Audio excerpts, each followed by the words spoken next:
Je glorifie ce matin le nom de Jésus, le nom de ma guérison, le nom de mon pardon, le nom de ma délivrance, le nom de mon salut, le nom de Jésus, le nom qui me fortifie, le nom qui me fait du bien, le nom de ma restauration, le nom de ma délivrance, le nom de l'exaucement, le nom qui est au-dessus de tous les noms, le nom que j'invoque et qui me répond, le nom de Jésus, le nom de Jésus, le nom de Jésus. Le nom qui a fait la différence dans ma vie, c'est le nom de Jésus.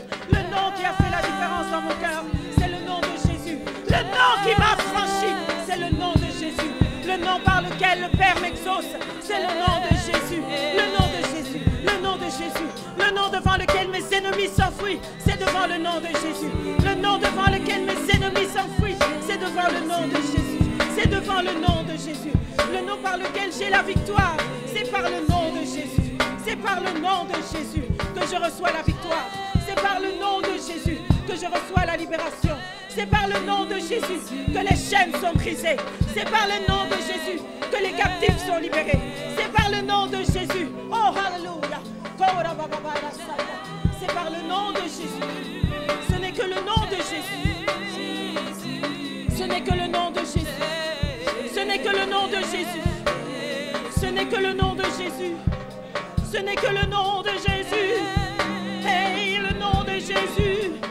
Oh Seigneur, le nom de Jésus. Oh Jésus, Jésus. Jésus, Jésus, Jésus, Jésus. Jésus, Jésus, Jésus, Jésus. Jésus, le nom de Jésus. Jésus, le nom de Jésus. Jésus, le nom de Jésus. Oh Seigneur, par le nom de Jésus que je reçois la vie. C'est par le nom de Jésus que je reçois la libération de ma famille. C'est par le nom de Jésus que les aveugles recouvrent la vie.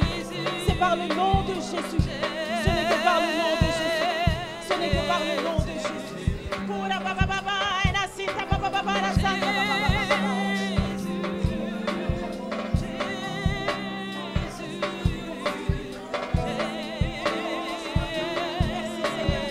Pour l'autorité et la puissance qu'il y a dans le nom de Jésus.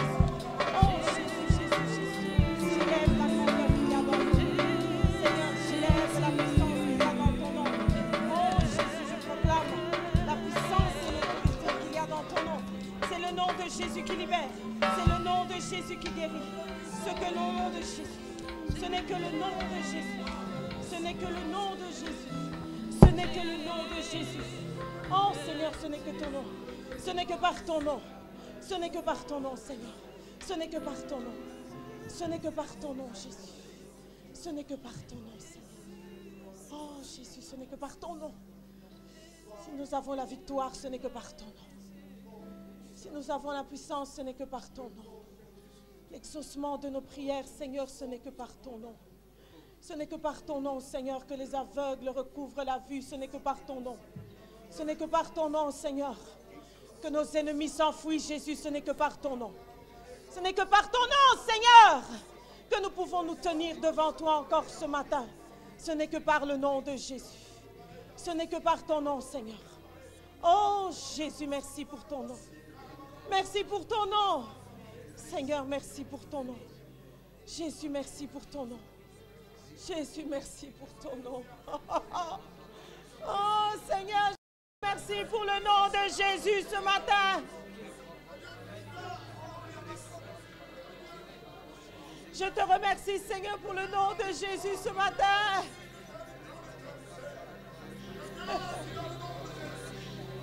Oh, Jésus.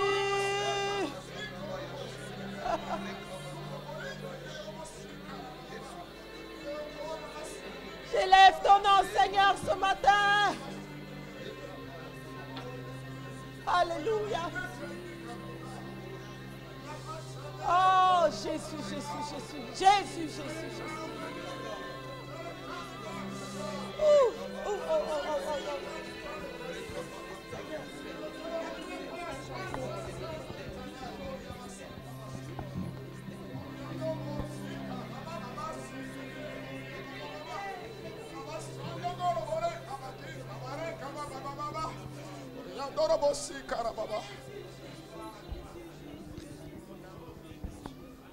Éternel, notre Dieu, Merci pour ta sainte présence. Oui, ce matin, tu convoques solennellement tes enfants, Seigneur, devant ta sainte présence éternelle. Toi, le Dieu d'amour, Seigneur. Seigneur, toi qui nous as choisis, qui nous as aimés. Et tu as permis qu'aujourd'hui nous passons du royaume des ténèbres au royaume de la lumière. Seigneur, merci ce matin parce que le mot me manque pour qualifier la grandeur. Oh Seigneur, la Bible déclare que la pierre qui était rejetée est devenue la principale des langues. Alléluia. Autrement, nous étions condamnés. Autrement, Seigneur, nous étions des prisonniers.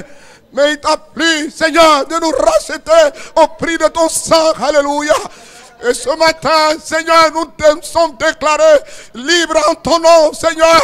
Ce matin, nous sommes plus sous la condamnation. Oh, Seigneur, merci.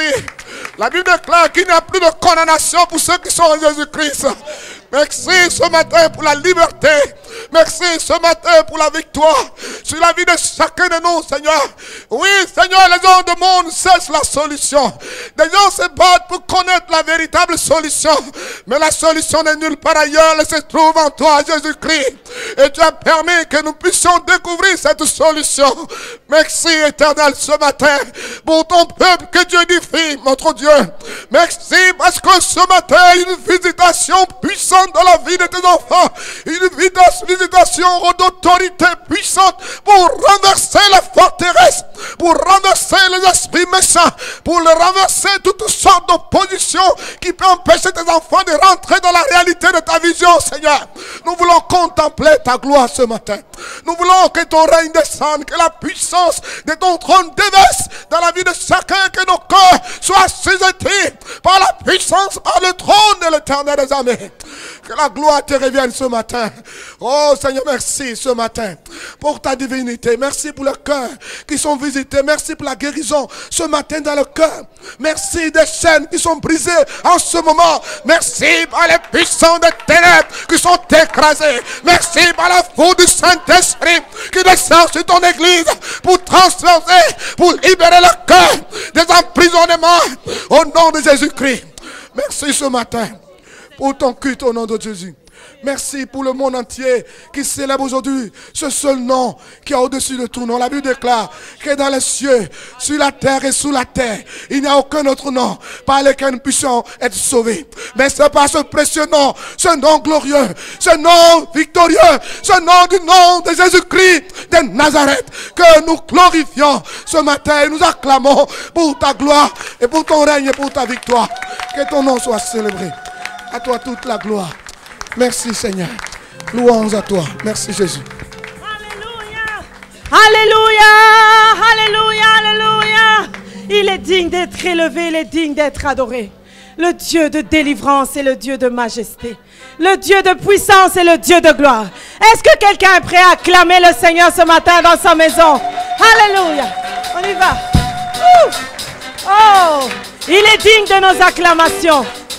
Alléluia. Oh, Dieu est là, Dieu est là, Dieu est là. Où que j'aille, où que je sois, oui, Dieu est là. Dieu est là, Dieu est là. Où que j'aille, où que je sois, oui, Dieu est là. Dieu est là, Dieu est là. Il est là ce matin, il est là. Où que j'aille, où que je sois, oui, Dieu est là. Alléluia, il est là. Dieu est là, il est là. Dieu est là. Où que j'aille, où que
puissance et ma gloire. Jésus, tu es ma puissance et ma gloire. Tu es le seul Seigneur qu'aime mon cœur. Jésus, tu es ma puissance et ma gloire. Jésus, tu es ma puissance et ma gloire. Jésus, tu es ma puissance et ma gloire. Tu es le seul Seigneur, mon cœur. Tu es Seigneur. Jésus, tu es ma puissance et ma gloire. Jésus, tu es ma puissance et ma gloire. Jésus, tu es ma puissance et ma gloire. Tu es le seul Seigneur qu'aime mon cœur. Jésus, tu es ma puissance et ma gloire. Tu es le seul Seigneur qu'aime mon cœur. Jésus, tu es ma puissance et ma gloire. Je veux lui dire, tu es le seul Seigneur. Tu es le seul Seigneur qu'aime mon cœur. Jésus, tu es ma puissance et ma gloire. Tu es le seul Seigneur qu'aime mon cœur. Jésus, tu es ma puissance et ma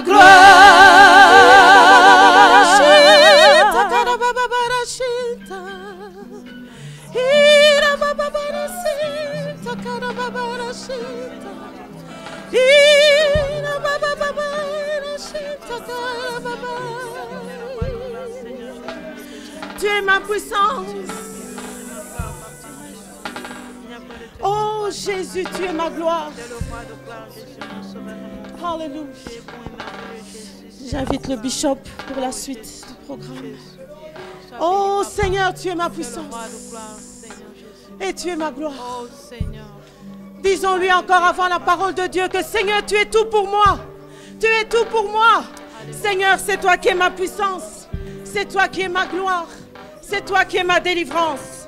C'est toi qui es ma justice. C'est toi, Seigneur. Oh, Jésus, Jésus, Jésus. Jésus, Jésus, Jésus. Alléluia. Merci. Alléluia. Amen, amen, amen, amen, amen, amen, amen, amen, amen, amen, amen. Oh Seigneur, merci. Est-ce que tu peux dire à quelqu'un ce matin, Jésus est tout pour moi. Il est ma puissance. Il est ma gloire. Il est tout pour moi. Oh, merci. Alléluia. Gloire au Seigneur. Partagez la parole de Dieu. Je voudrais que nous puissions chanter ce chant qui dit Bienvenue Saint-Esprit. Nous sommes dans ta présence. Remplis-nous de ta puissance. Viens remplir nos vies. Et puis nous allons partager la parole de Dieu.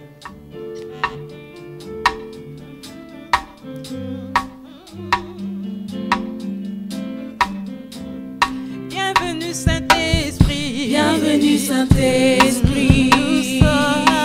Nous sommes dans ta présence. Remplis-nous de ta puissance. Viens remplir ma vie. Bienvenue Saint-Esprit. Bienvenue Saint-Esprit. Nous sommes dans ta présence.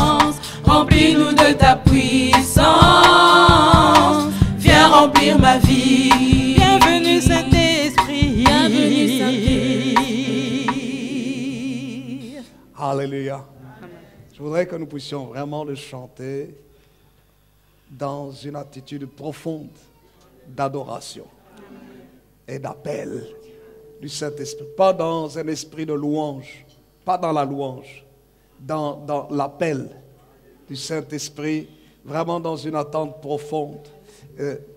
Ça bourdonne, ça résonne ici. Alors, nous allons rechanter vraiment dans cette attitude-là. S'il vous plaît, ne chantez pas. Alléluia. Invoquez le Saint-Esprit. C'est deux choses différentes. On peut chanter et on peut invoquer. Et quand nous le disons, bienvenue Saint-Esprit, c'est réellement le disant, viens, nous avons soif de toi. Tu es la source intarissable. Alléluia. Ensemble, chantons, batteur, tu me diminues la cadence. D'accord? Pas trop rapide, pas trop lentement. Bienvenue Saint-Esprit. Nous sommes dans ta présence. Remplis-nous de ta puissance. Viens remplir ma vie. Bienvenue Saint-Esprit. Bienvenue Saint-Esprit. Nous sommes dans ta présence. Nous sommes dans ta présence. Remplis-nous de ta puissance. Viens remplir ma vie. Bienvenue Saint-Esprit. Bienvenue Saint-Esprit. Nous sommes dans ta présence. Nous sommes dans ta présence. Remplis-nous de ta puissance. Viens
Invoquez le Saint-Esprit.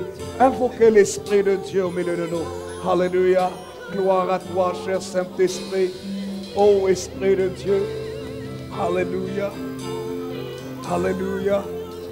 Merveilleux Seigneur et merveilleux Sauveur. Roi de justice et roi de gloire. Roi de prodiges et roi de miracles. Viens, remplis-nous de ta présence. Viens, remplis-nous de ta sainte présence. Kauramana se karabashi kamama. Remakata karyamana se karabashi. Robo se kababama. Remakata karyamana santa. Oh, hallelujah. Hallelujah. Hallelujah. Gloire à toi.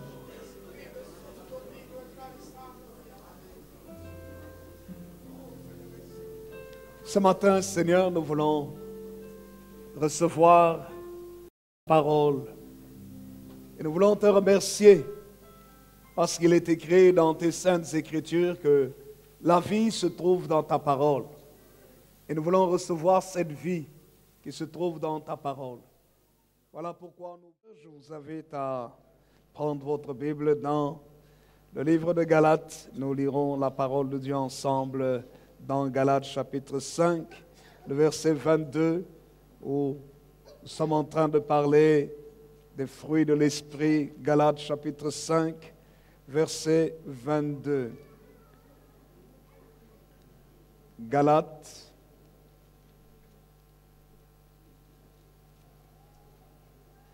Nous en Galates chapitre 5.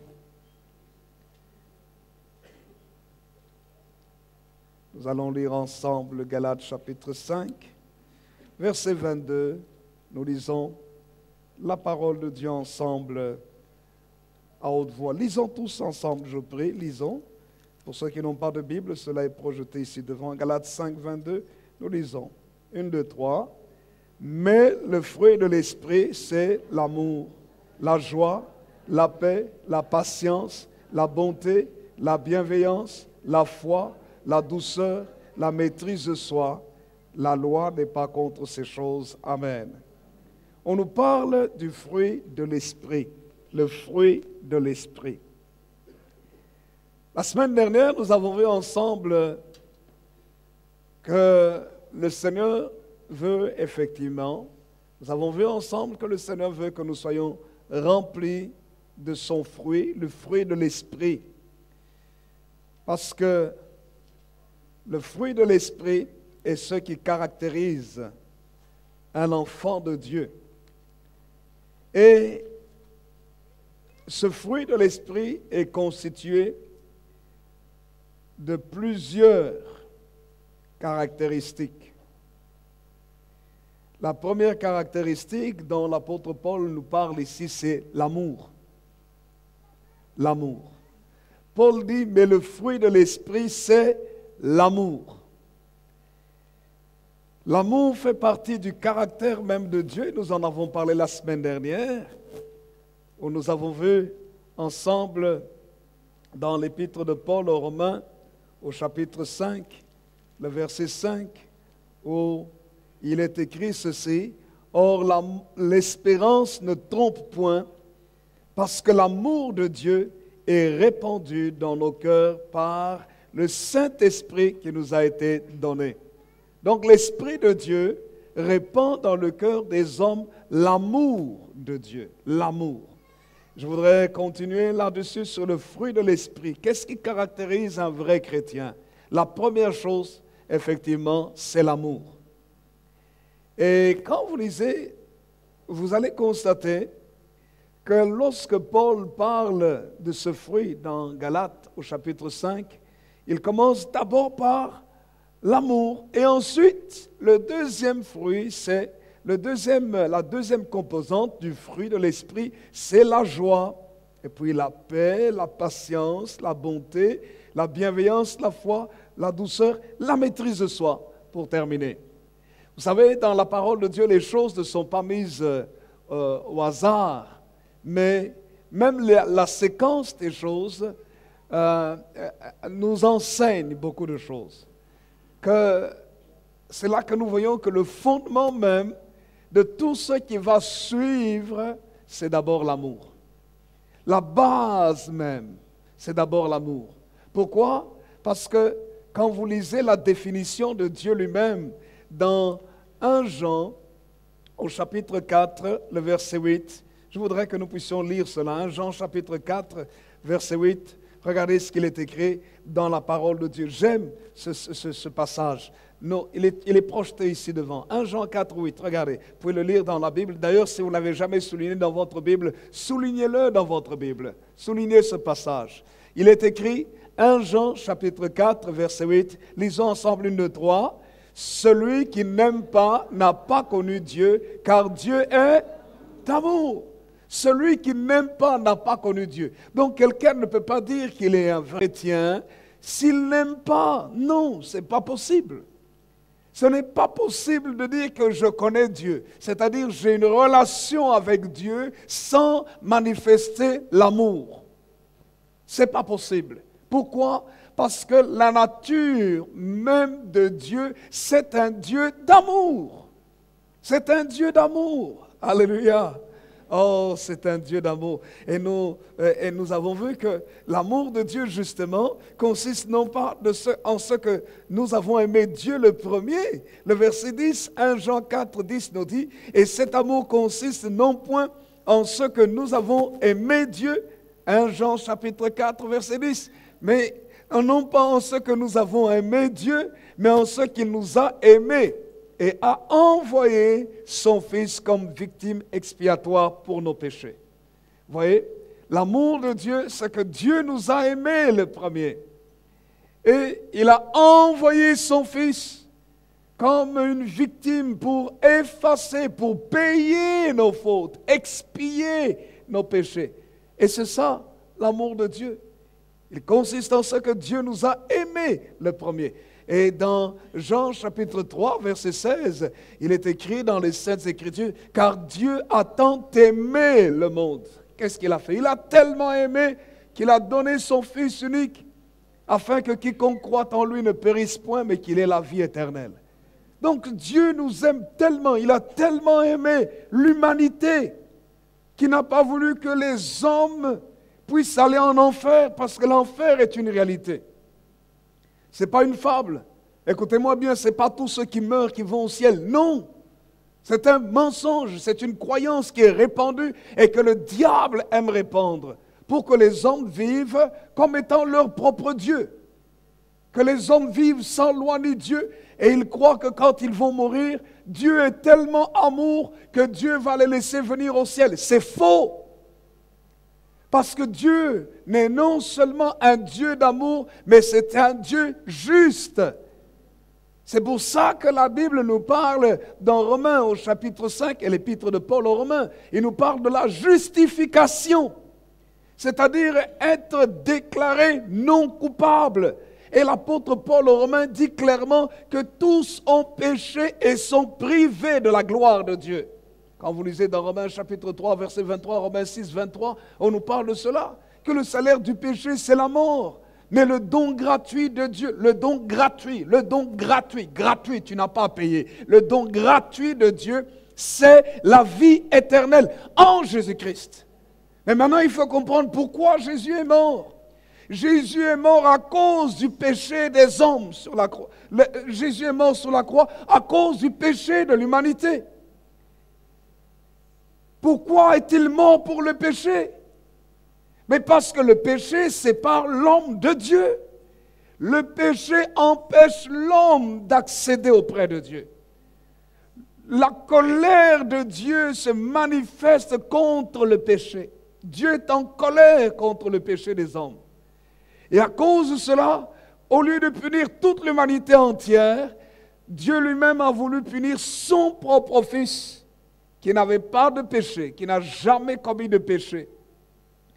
La Bible dit dans Ésaïe au chapitre 53, « Il a plu à Dieu de le briser par la souffrance. » Et il est écrit, « Et le châtiment qui nous donne la paix est tombé sur lui. Et c'est par ses meurtrissures que nous sommes guéris. » Vous voyez, Jésus a pris notre châtiment, notre punition. Et ça, c'est l'amour de Dieu. Dieu est vraiment un Dieu d'amour. Aujourd'hui, vous savez, dans le monde entier, les gens sont en train de célébrer Satan le diable. Ce matin, quand j'étais en train de venir à un feu rouge, le feu était rouge et puis à un moment donné, il passe au vert. Et je réalise une chose, que sur ce feu vert, il y a une croix brisée. La croix, vous voyez le symbole, le rond, avec, c'est une croix renversée, avec comme une espèce de comment, Y à l'envers et une branche au milieu.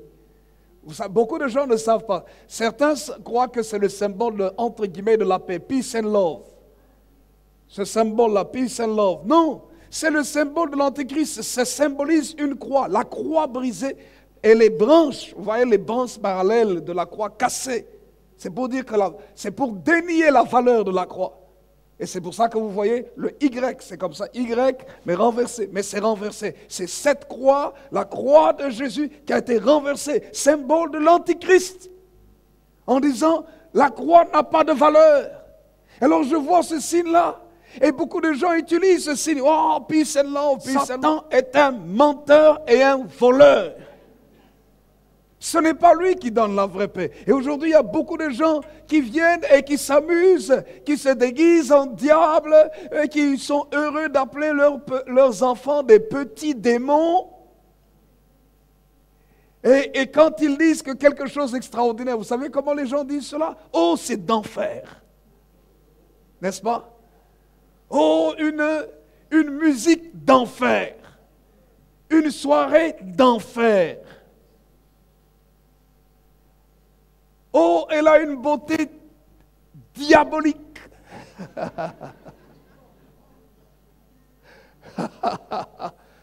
Alors on a l'impression que l'enfer, là, il y a la joie. C'est pour ça qu'on dit une soirée d'enfer. On dit, oh, c'était dément. Dément de démentiel. C'est de la folie diabolique. Alors les gens disent, waouh, c'était satanique. Ils n'utilisent pas encore tout à fait le terme satanique, mais plus diabolique. Oh, quel beau petit diable. Ah bon? Beau petit diable. Alors vous voyez, le voleur, chaque fois qu'il veut vous voler, il va toujours se rendre mignon.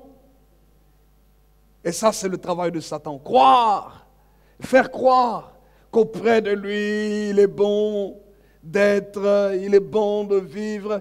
Et il trompe beaucoup de gens, faire croire qu'auprès de lui, c'est là qu'il y a la richesse, c'est là qu'il y a la joie. Et vous voyez, et beaucoup de gens ne réalisent pas ça, que dans beaucoup de films aujourd'hui, beaucoup de clips vidéo, il y a des symboles diaboliques derrière. Il y a des messages sataniques. Il y a des chants, entre guillemets, des chants d'amour. Si vous faites attention à ces chants, si vous les écoutez bien, vous allez vous rendre compte qu'il y a des messages sataniques dedans. Mais la plupart des gens écoutent la mélodie et puis ils ne font pas. Et j'écoutais un jour un chant, c'était par hasard à la radio. Et puis j'ai voulu écouter les paroles. Et la fin du chant, c'était un refrain en disant... le chanteur disait qu'il m'emporte en enfer, qu'il m'emporte en enfer. Et vous savez, mais c'est ça qui reste dans la tête de la personne. Et la personne commence à chanter la même chose. Oh, qu'il m'emporte en enfer, qu'il m'emporte. Ah, les démons sont contents en disant, voilà, il est en train de nous invoquer.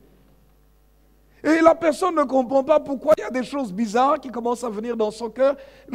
Et quand on veut parler des choses de Dieu, on peut parler de tout, mais dès qu'on aborde les choses de Dieu, qu'on aborde la parole, on aborde la foi chrétienne, que Jésus est mort, la personne est révulsée, la personne est agressive, elle est colérique. Vous pouvez parler de tout, sauf de Jésus. Mais pourquoi? Parce que les démons marchent avec la personne et la personne ne le sait pas. Les démons, ce sont des êtres spirituels. C'est des êtres immatériels, on ne les voit pas, mais leurs effets sont réels. Et c'est lorsque nous prions, nous venons à Jésus-Christ, que nous apprenons à détecter les œuvres du mal et qu'on sait dire cette personne ici, elle est possédée par les démons. Et c'est la réalité. Il y a des gens qui ont été chez les psychiatres, on leur a donné plein de médicaments, mais on a guéri un peu, enfin on a soulagé le problème, mais on n'a pas enlevé la cause du problème. Certaines causes des problèmes sont vraiment des causes maléfiques et il faut aller traiter le problème à la racine. Et la racine, c'est une racine spirituelle. Et Jésus, c'est pour ça quand vous lisez dans la Bible, Jésus a dit dans Marc chapitre 16, il dit, voici les miracles qui accompagneront ceux qui auront cru. Vous savez par quoi il commence? Marc chapitre 16,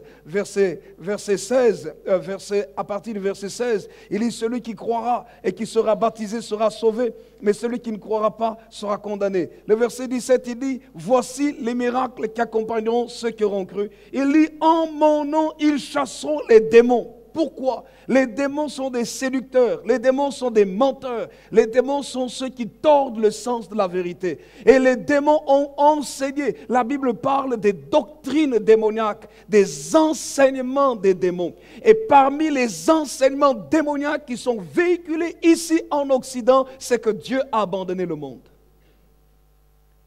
C'est que Dieu ne s'occupe plus des hommes. Alors Satan lui-même se propose en disant, écoutez, voilà, je suis là. Et les gens ont l'impression que la richesse se trouve en Dieu, en Satan, la joie se trouve en Satan, ainsi de suite. Ils ont cette impression, mais c'est parce que Paul dit clairement à Timothée que dans les derniers temps, il y aura des esprits séducteurs, il y aura des enseignements, des doctrines, des enseignements des démons. Et parmi les enseignements des démons, c'est pour dire que Dieu a démissionné. Dieu n'a pas démissionné. Dites à quelqu'un à côté de vous, Dieu n'a pas démissionné. Non, dites-le bien à quelqu'un d'autre, Dieu n'a pas démissionné. Alléluia.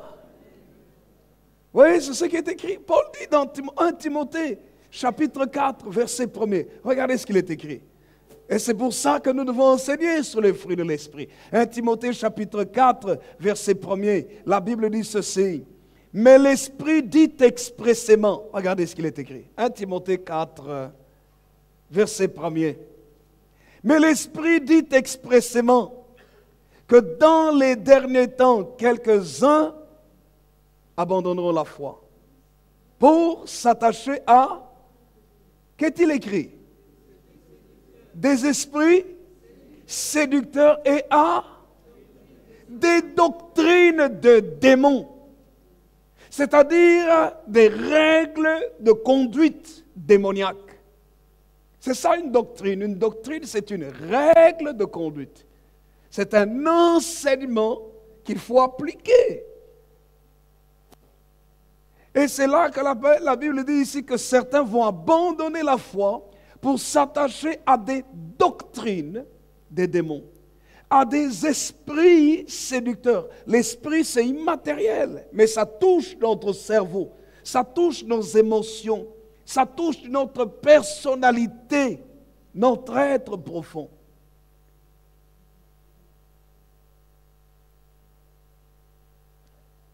Et lorsque vous lisez Paul, il dit ceci au verset 4, 1 Timothée 4, 4. Car tout ce que Dieu a créé est bon. Qu'est-ce que cela veut dire? 1 Timothée 4, 4. Tout ce que Dieu a créé est bon. Ça veut dire que si tout ce que Dieu a créé est bon, Dieu lui-même, par essence et par nature, est foncièrement, entièrement, complètement, totalement bon. Ça ne vous réjouit pas? Vous aurez dû dire un vrai amen. Dieu est bon. C'est la réalité. Dieu est vraiment bon. Et c'est pour ça que le Saint-Esprit vient nous donner maintenant ce qui se trouve dans la nature de Dieu. Et la première chose, c'est l'amour. Dieu nous aime tellement qu'il ne veut pas que nous périssions sans savoir où nous allons aller dans l'éternité. Mais il sait aussi que nous tous, nous sommes des pécheurs. Mais nous pouvons être sauvés de nos péchés grâce à notre foi en Jésus-Christ. Et quand nous donnons notre vie au Seigneur Jésus, la Bible dit que Dieu efface nos péchés. Nous passons du camp des pécheurs au camp des rachetés. De ceux qui ne sont plus condamnés, qui ne sont plus coupables, mais de ceux qui sont rachetés, qui sont justifiés aux yeux de Dieu. Alléluia.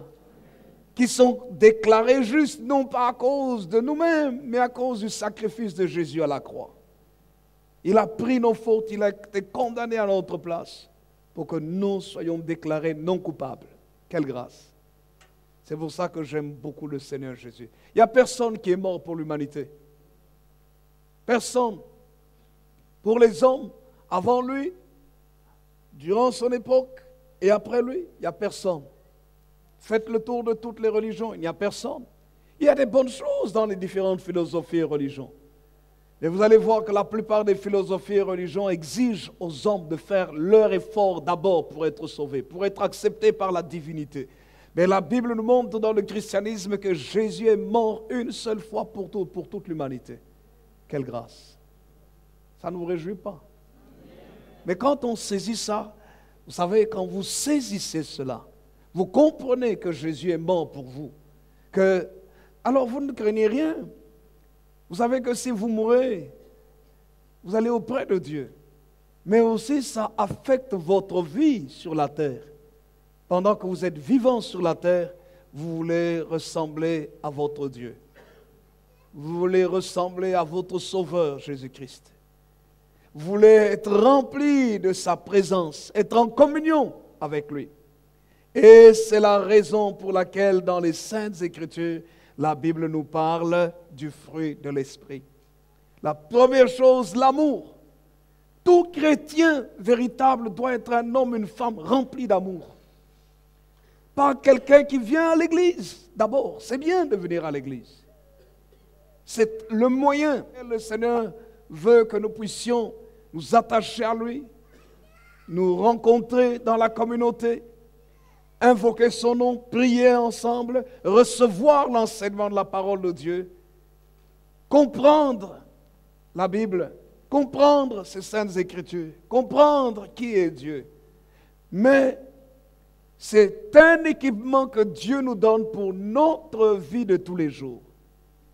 La vie dans notre famille, dans notre foyer, la vie dans la société, la vie dans notre lieu de travail, dans les études, dans tout ce qu'on fait, nous devons manifester le caractère du royaume de Dieu. Le caractère de l'amour. L'amour. La parole de Dieu nous dit ceci dans 1 Pierre, chapitre 4. L'amour aujourd'hui est sérieusement attaqué.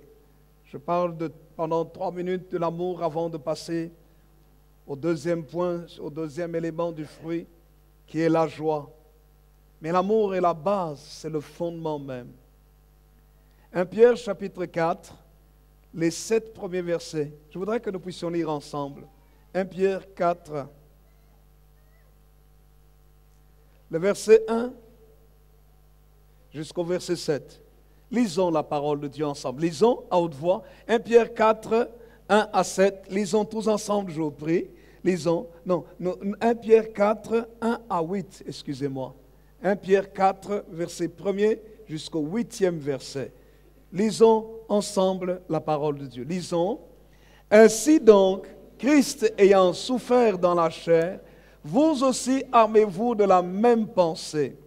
Car celui qui a souffert dans la chair en a fini avec le péché, afin de vivre non plus selon les convoitises des hommes, mais selon la volonté de Dieu, pendant le temps qui lui reste à vivre dans la chair. C'est assez en effet d'avoir, dans le temps passé, accompli la volonté des païens, en marchant dans le dérèglement, les convoitises, l'ivrognerie, les orgies et les idolâtries criminelles. Aussi trouve-t-il étrange que vous ne vous précipitiez pas avec eux dans le même débordement de débauche, et ils vous calomnient. Lisons à haute voix. Ils rendront compte à celui qui est prêt à juger les vivants éléments. Car l'évangile fut aussi annoncé aux morts, afin qu'après avoir été jugés comme les hommes dans la chair, ils vivent selon Dieu par l'Esprit. La fin de toute chose est proche. Soyez donc sages et sobres pour vaquer à la prière. Avant tout, ayez les uns pour les autres un amour ardent, car l'amour couvre une multitude de péchés. Amen. Regardez ce qu'il est écrit, verset 8. Ayant avant tout, ayez les uns pour les autres un ardent amour, une ardente charité, c'est la même chose. Car la charité ou l'amour couvre une multitude de péchés. Amen. L'amour couvre une multitude de péchés. Et c'est ce que Dieu a fait. Et quand l'apôtre Pierre parle de cela, il tire cela du Proverbe chapitre 10, où il est écrit, Proverbe chapitre 10, verset 12. La Bible dit ceci, Proverbe chapitre 10, verset 12. La haine excite des querelles, mais l'amour couvre toutes les fautes. Vous voyez, l'amour couvre toutes les fautes. C'est là où justement, quand il est écrit que l'amour couvre les fautes, cela ne veut pas dire par là que l'amour va cacher la faute de quelqu'un. Non, c'est pas ça. C'est que l'amour, quand on vous a fait du mal, l'amour pardonne. L'amour pardonne la faute que quelqu'un a faite. C'est ainsi que dans Matthieu chapitre 18, le Seigneur Jésus a dit quelque chose de très très important. On lui a posé la question, combien de fois dois-je pardonner? Vous savez, quand quelqu'un vous a fait du mal, une fois, deux fois, vous lui dites, écoute, la troisième fois, en tout cas, je ne te pardonne plus. La plupart des gens font cela. Mais que disent les Saintes Écritures? Les Saintes Écritures nous disent ceci dans Matthieu chapitre 18, le verset 21 et le verset 22. L'apôtre Pierre s'est approché du Seigneur Jésus et lui a dit, combien de fois pardonnerai-je à mon frère lorsqu'il a péché contre moi? Sera-ce jusqu'à 7 fois? C'est beaucoup déjà 7 fois. Mais vous savez ce que le Seigneur Jésus dit? Non pas jusqu'à 7 fois. Jésus lui dit, je ne te dis pas jusqu'à 7 fois, mais jusqu'à 70 fois 7 fois. Vous voyez?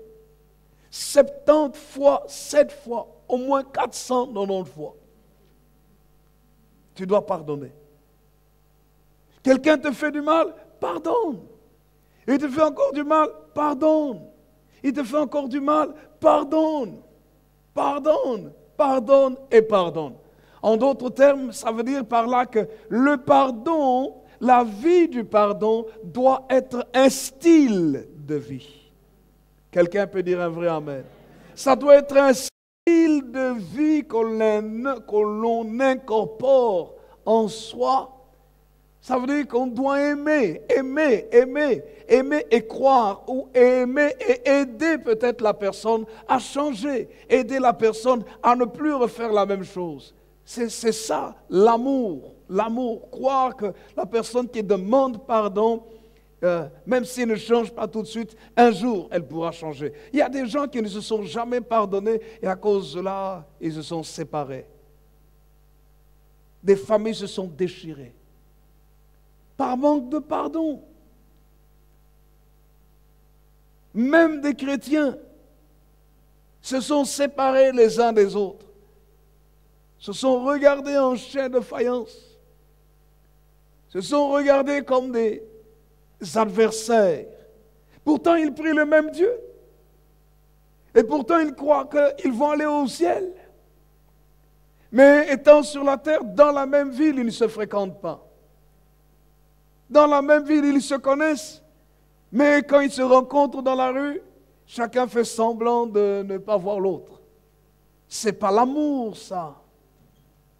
Ce n'est pas l'amour. C'est l'hypocrisie. C'est la religion. Ce n'est pas le véritable amour. Le véritable amour, c'est lorsque tu m'as fait du mal et qu'on se rencontre dans la rue et ça me fait toujours mal. J'encaisse, je dis ça m'a fait mal, mais je sais que quelqu'un d'autre a eu plus mal que moi, c'est Jésus. Et comme Jésus a eu plus mal que moi, même si j'ai mal, je vais quand même dire bonjour à mon frère, un bonjour sincère. Et si je n'ai pas suffisamment d'amour, je vais dire Seigneur, Seigneur, il m'a fait mal, j'ai mal, s'il te plaît, remplis mon cœur de ton amour. J'ai besoin de ton amour. Aide-moi, Seigneur. Alléluia. Quelqu'un peut dire un vrai amen. L'amour. Et quand nous avons l'amour, écoutez-moi bien, quand nous avons l'amour, même lorsque nous souffrons, l'amour est le fondement pour la joie. L'amour est le fondement pour la joie. Je répète, l'amour est le fondement, c'est la base pour la joie. Je répète encore, l'amour est la base pour la joie. Je répète encore, l'amour est la base pour la joie. Je répète encore, l'amour est la base pour la joie. Beaucoup de gens n'ont pas de joie, ils ne comprennent pas pourquoi ils n'ont pas de joie. Mais ne cherche pas d'abord la joie, cherche l'amour d'abord. Cherche l'amour d'abord. Et l'amour passe par la réconciliation. L'amour passe par le fait de pardonner. Oui, mais il n'est pas venu me demander pardon. D'accord, même si tu n'as pas demandé pardon. Oublie. Laisse tomber. Dites à quelqu'un, laisse tomber.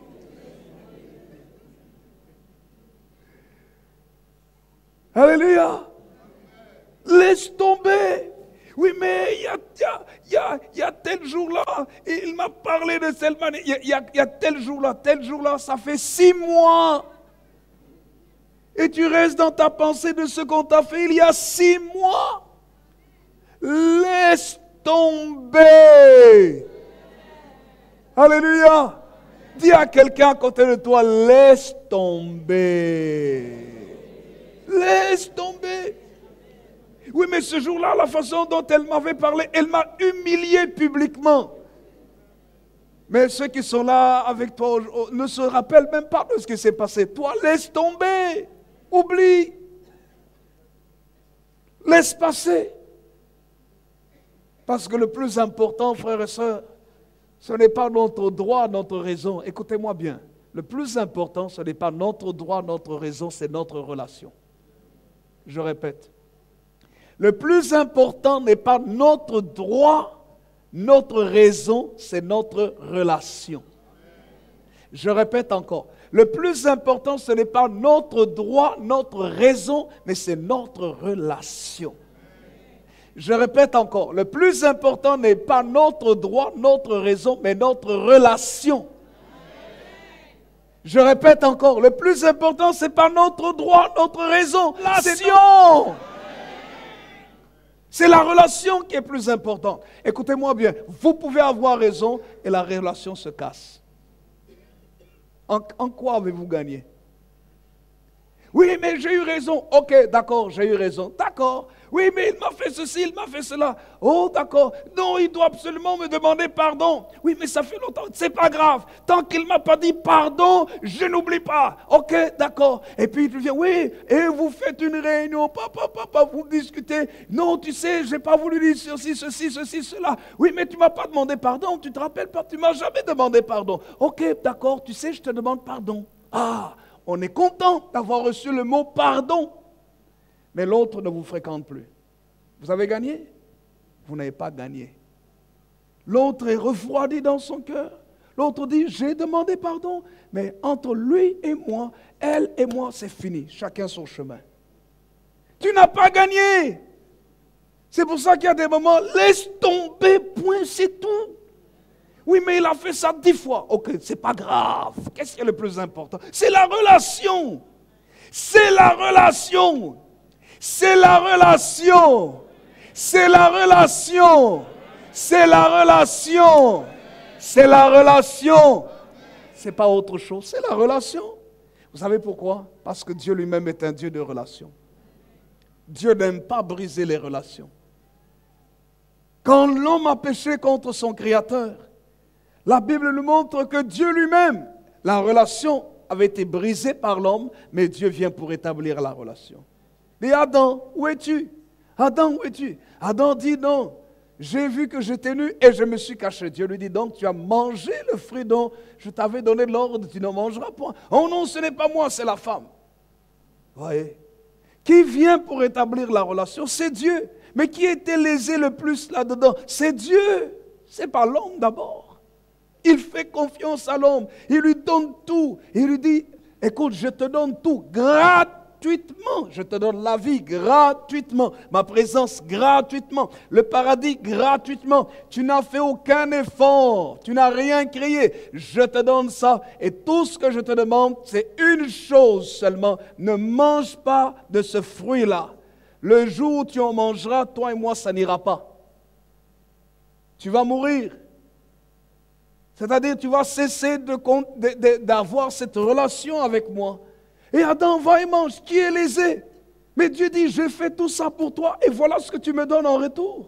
Mais ce même Dieu-là qui a été offensé, vous savez quoi? Ce même Dieu qui a été offensé par l'homme va vers l'homme et dit, où es-tu? Est-ce que quand l'homme péchait, Dieu ne le savait pas? Il le savait bien. Hein?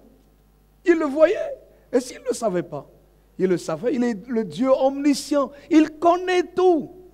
Il connaît tout. Mais vous allez me poser la question, mais s'il connaît tout, pourquoi n'a-t-il pas empêché Adam d'aller manger le fruit?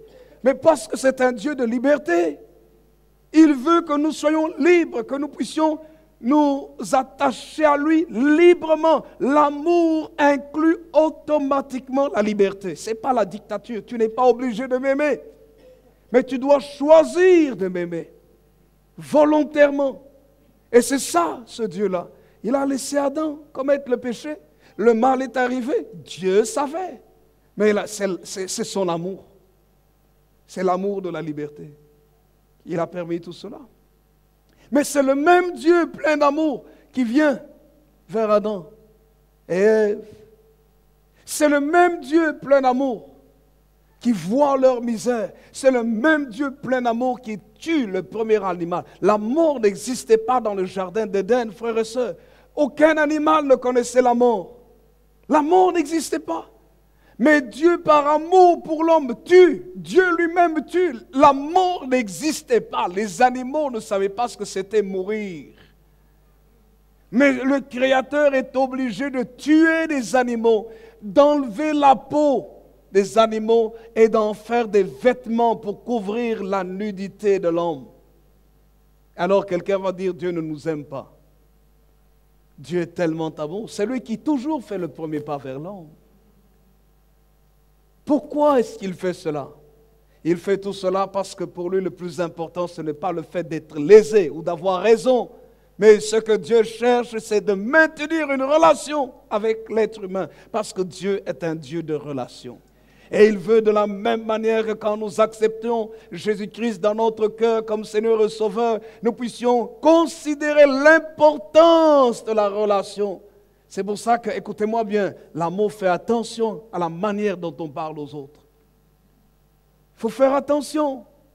Même quand vous rigolez, même quand vous blaguez, faites attention. Il y a des gens qui sont en disant, non, moi c'est mon caractère. Moi quand je parle, je dis tout ce qui se passe dans mon cœur. Ok, tout ce qui se passe dans ton cœur, c'est dans ton cœur, mais le cœur de l'autre ne reçoit pas ça de la même manière. C'est toi, mais lui pense à lui. L'amour pense à l'autre d'abord avant de penser à soi-même. Quand tu vas sortir cette phrase, oui mais c'est ma femme, dans notre culture, nous les Africains, ou nous les, je ne sais pas quoi, nous les Allemands, ou nous les, je ne sais pas, les Danois, nous sommes comme ça, quand nous disons quelque chose, c'est comme ça qu'elle accepte, ou nous les Bretons, quand nous disons quelque chose, c'est comme ça, la femme doit savoir que je suis un homme, et c'est un être humain devant toi. C'est un être humain. Oui, mais moi. Mais elle aussi. C'est un être humain. Alors fais attention à tes paroles. Parce que les paroles que tu sors de ta bouche, c'est comme des coups que tu es en train de donner. En fait, c'est des coups que tu donnes, pas à son corps, mais à son âme. Poup, poup, poup. Et les blessures parfois que l'on inflige à nos émotions sont plus importantes que les blessures du corps. Certaines blessures infligées aux émotions restent des années et des années. Mais des blessures du corps, parfois après un certain temps, on oublie. Bon, il y a une cicatrice, et bien on met un peu de maquillage dessus, ça passe. On a oublié, on vit avec. Mais il y a des blessures de l'âme qui restent. Mais heureusement que Jésus est là pour venir guérir l'âme. Et c'est là où Jésus, justement, nous fait comprendre que même si nous avons été frappés par des paroles dures, il nous aime. Il nous aime. Il nous aime. Et il nous aime. Et quand il nous aime, il nous amène maintenant à comprendre que nous devons aussi nous aimer. Vous savez que vous ne pouvez pas aimer les autres si vous ne vous aimez pas. Ce n'est pas de l'égoïsme, mais tu ne peux t'aimer que si tu réalises que Dieu t'a aimé le premier. Tu peux aimer facilement les autres quand tu t'aimes toi-même. Écoutez-moi bien. Quand tu n'es pas bon dans ton cœur, tu vas projeter les mauvaises choses sur les autres. Il n'y a qu'un voleur qui croit que tout le monde est voleur. Vous avez compris? Je répète. Il n'y a qu'un voleur qui croit que tout le monde est voleur. Celui qui est honnête, même le voleur est en train de voler, ou bien on dit que tel a volé. Celui qui est honnête ne va pas croire. Il dit, mais non, c'est pas possible. On dit, mais si, il a volé. Mais non, non, pas lui. Non. Si, mais non. Pourquoi? Parce qu'il est foncièrement honnête. Il projette son image sur l'autre. Mais celui qui est voleur, même quand quelqu'un est honnête, il dit, il soupçonne déjà.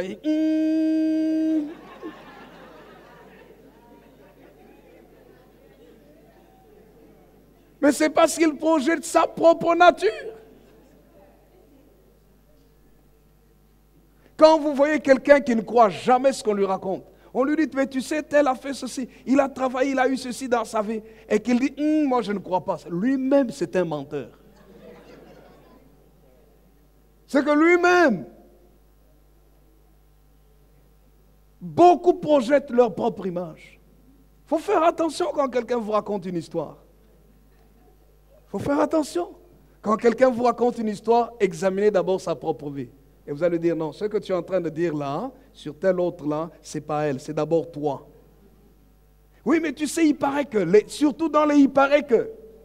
Faites attention au il paraît que, il paraît que, il paraît que, il paraît que. C'est la nature de quelqu'un qui s'expose. L'amour couvre une multitude de fautes. Et quand maintenant nous mettons le fondement de l'amour, sur ce fondement-là, nous pouvons bâtir la joie. La joie. Alors, très rapidement, d'où provient la joie? Premièrement, nous sommes dans la deuxième composante. La joie provient premièrement de la relation, d'une relation profonde avec le Seigneur Jésus-Christ. Voici ce qu'il est écrit dans l'évangile de Jean, au chapitre 15, versets 9 à 11. Jean, chapitre 15, versets 9 à 11. La joie est une composante du fruit de l'esprit. Jean, chapitre 15, voici ce que le Seigneur dit.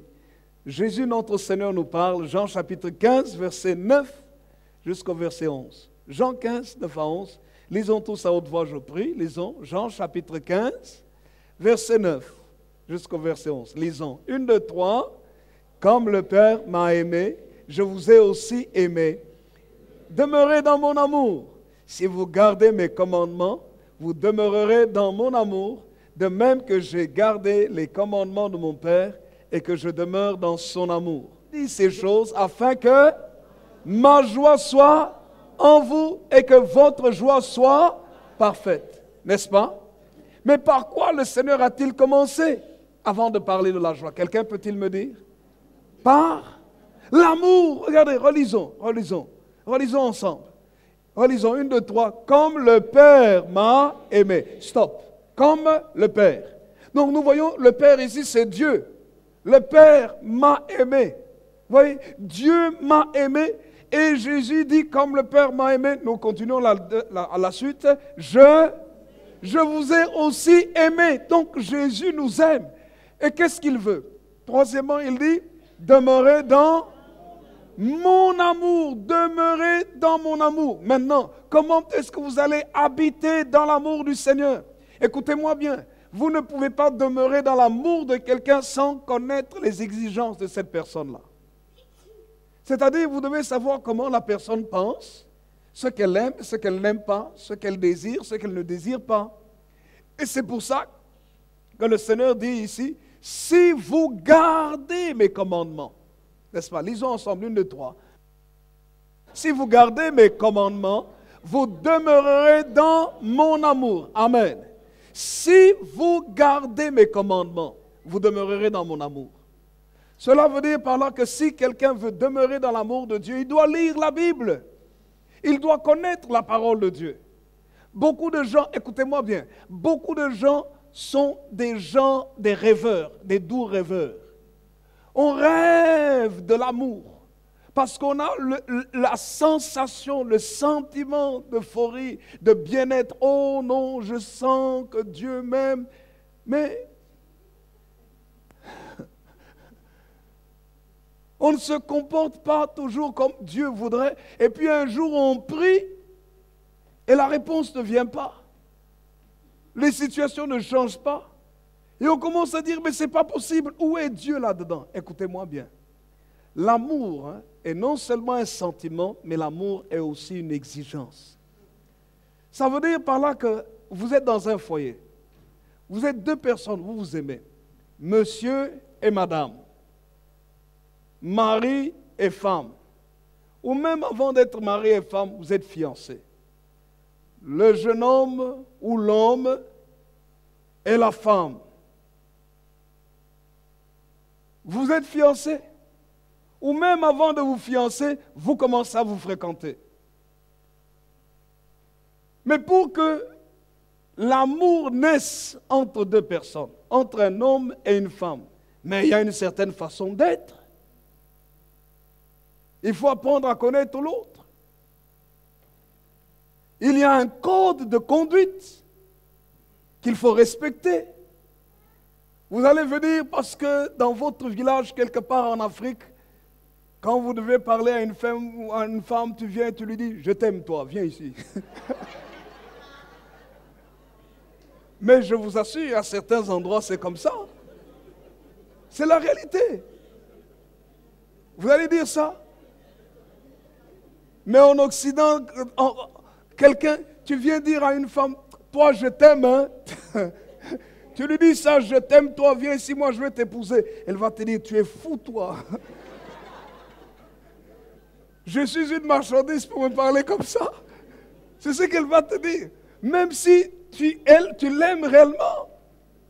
Et puis, il y a des gens. Il y a des gens qui vont dire, oui, mais ces femmes ici en Europe, ici, elles sont bizarres. Hein? Oh, moi, je viens, je lui dis, je l'aime. Et elle refuse. Mais non, parce qu'il y a un code. Si tu veux qu'elle accepte ton amour, commence peut-être à lui parler calmement, à ne pas montrer que toi, tu es l'homme, le guerrier là, celui qui va dans la brousse chasser le lion.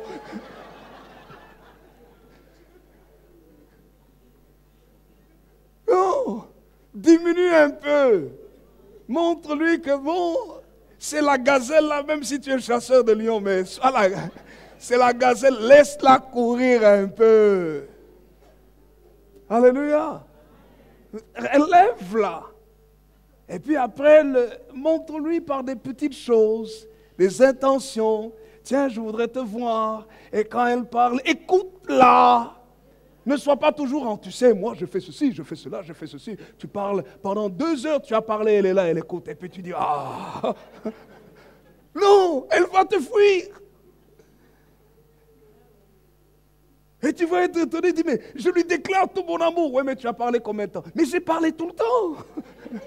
Elle a parlé combien de temps? C'est juste quand elle m'a dit au revoir, je ne te vois plus. Et tu es étonné. Non, il y a un code. Et c'est ce que Jésus dit ici. Si vous voulez demeurer dans mon amour, demeurez dans quoi? Dans mes commandements. C'est-à-dire, je voudrais qu'on vive de telle manière. Abandonne le mal. Ne parle pas du mal des autres. Fais du bien autour de toi. Pardonne. Ça, c'est le commandement du Seigneur. Si tu as eu un problème avec quelqu'un, réconcilie-toi avec lui. Si tu as, tous les matins, lève-toi, parle à Dieu. C'est-à-dire, prie, sois en communion avec Dieu. Et ainsi de suite. C'est le commandement. le commandement, la Bible dit, tu aimeras, le premier commandement, tu aimeras l'Éternel ton Dieu de tout ton cœur, de toute ton âme, de toute ta force et de toute ta pensée. Ça, c'est le premier. Deuxième commandement dans lequel toute la loi est retenue, tu aimeras ton prochain comme toi-même. Donc, il y a des choses que tu n'aimerais pas qu'on te fasse. Si tu n'aimes pas qu'on te fasse ces choses-là, ne le fais pas à l'autre non plus. C'est ça que ça veut dire. Fais du bien. Les choses que tu voudrais qu'on te fasse, fais-le toi-même d'abord. Et c'est ça que le Seigneur est en train de dire. Vous demeurez dans mon commandement. Et si vous demeurez dans mon commandement, vous allez demeurer dans cette relation d'amour avec moi. Et regardez ce qu'il est écrit. Il dit, si vous gardez mes commandements, lisons ensemble. Si vous gardez mes commandements, vous demeurerez dans mon amour. De même que j'ai gardé les commandements de mon Père et que je demeure dans son amour. Et la suite nous dit, je vous ai dit ces choses afin que ma joie soit en vous et que votre joie soit parfaite. Vous voyez, la joie parfaite ne provient pas d'abord de ce que quelqu'un t'a dit du bien. Non, c'est d'abord dans ta relation, une relation profonde, une relation intime avec le Seigneur Jésus-Christ. La joie est possible quand tu comprends ta relation avec le Christ. Dans le psaume chapitre 16, regardez ce qu'il est écrit. Psaume chapitre 16. La Bible dit ceci, psaume chapitre 16, verset 11. On nous montre que Dieu est un Dieu de joie. Dites à votre voisin, Dieu aime la joie. Voici ce qu'il est écrit. Psaume chapitre 16, verset 11. Verset 11, lisons ensemble. Lisons. Tu me feras connaître le sentier de la vie.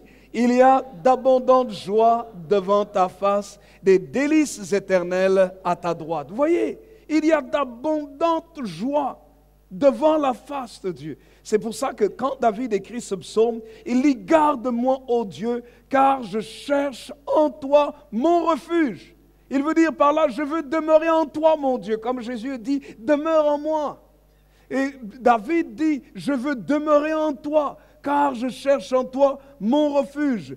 Psaume 16, verset 2 nous dit, je dis à l'Éternel, tu es mon Seigneur et mon souverain bien. Donc si quelqu'un veut avoir vraiment la vraie joie, il doit donner sa vie à Jésus.